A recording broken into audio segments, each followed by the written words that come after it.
My sister wasn't my sister, she was my mother all along. I always thought I grew up in a perfectly ordinary family.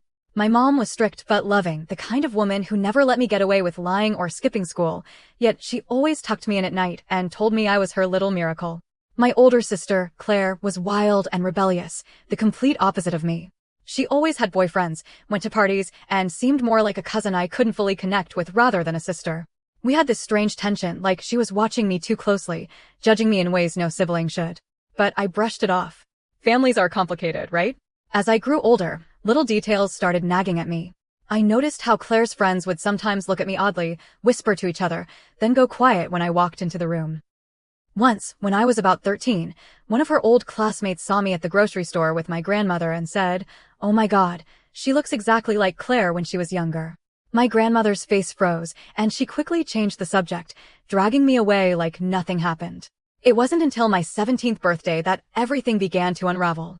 We were having a small family gathering, and as I blew out my candles, I saw Claire staring at me with tears in her eyes. Not the normal kind of tears, hers were the type you cry when you're holding back something unbearable. She left the room before I could ask her about it, but that image burned into my brain. Later that night, curiosity got the better of me. I sneaked into my grandmother's room, searching through drawers, photo albums, anything I could find.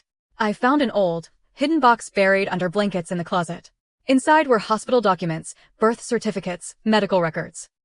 My heart dropped when I saw my name on one of the papers. The mother's name didn't say my grandmother's. It said Claire, my sister. I felt my whole body go cold. My hands were shaking so hard I almost dropped the papers. I ran to my grandmother, demanding answers. She looked at me like a ghost had just walked into the room, her face pale, her lips trembling. After a long silence, she whispered, "You weren't supposed to find out like this." That was the moment my world collapsed. She admitted everything. Claire had gotten pregnant when she was just 15. My grandmother, desperate to protect her daughter from shame and ruin, had convinced everyone, including me, that the baby was hers. Claire had been forced into the role of my sister, while secretly living with the truth that she was my real mother. All the years I thought my grandmother was my mom, she was actually my grandmother. And my sister was my mother. I couldn't breathe. My head spun with questions. Who was my father? Why had no one told me? How could they lie to me for my entire life? When I confronted Claire, she broke down. She said she wanted to tell me so many times, but my grandmother had insisted it would destroy me, that I would never forgive them.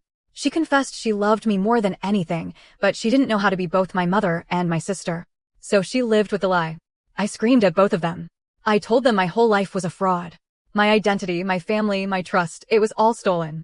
Claire begged me to understand, but all I could see was betrayal. My grandmother kept saying she did it to protect me, to protect us all, but it didn't feel like protection. It felt like my life had been stolen before it even began. The hardest part? Looking in the mirror after that day. Every feature of my face suddenly looked different. I could see Claire's eyes in mine, her smile, even her stubborn jawline. The pieces clicked in ways I couldn't unsee. I wasn't just her sister, I was her daughter. Weeks passed, but the tension never left the house. Every family dinner felt like a lie. I avoided Claire, avoided my grandmother, avoided everyone. Until one night, Claire came to my room. She sat on the floor and poured out everything. She told me about the boy she loved when she was 15, how he left her the moment she got pregnant. How she cried herself to sleep every night while my grandmother planned the cover-up.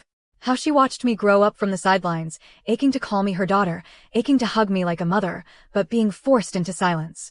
I wanted to hate her, but I saw the pain in her eyes. She had lost her childhood, her freedom, and her right to be my mother. And I had lost my entire sense of identity. We were both victims of the same lie. The final blow came when I asked about my father. My grandmother hesitated, but Claire finally whispered his name. It was a man who had been around us when I was younger, someone I vaguely remembered as a family friend. The shock made me sick. He had known I existed, yet he never once came to see me. He had moved away, built a new family, and erased me from his life. At that moment, I realized my life wasn't just a secret. It was an unwanted truth everyone tried to bury. Now I live with the weight of two mothers, one who raised me, and one who birthed me. And the cruelest part is that they are the same people. I don't know if I'll ever forgive them. Some nights, I lie awake wondering who I might have been if they had just told me the truth from the start. Other nights, I stare at Claire's face and see my own reflection, and I'm torn between anger and love.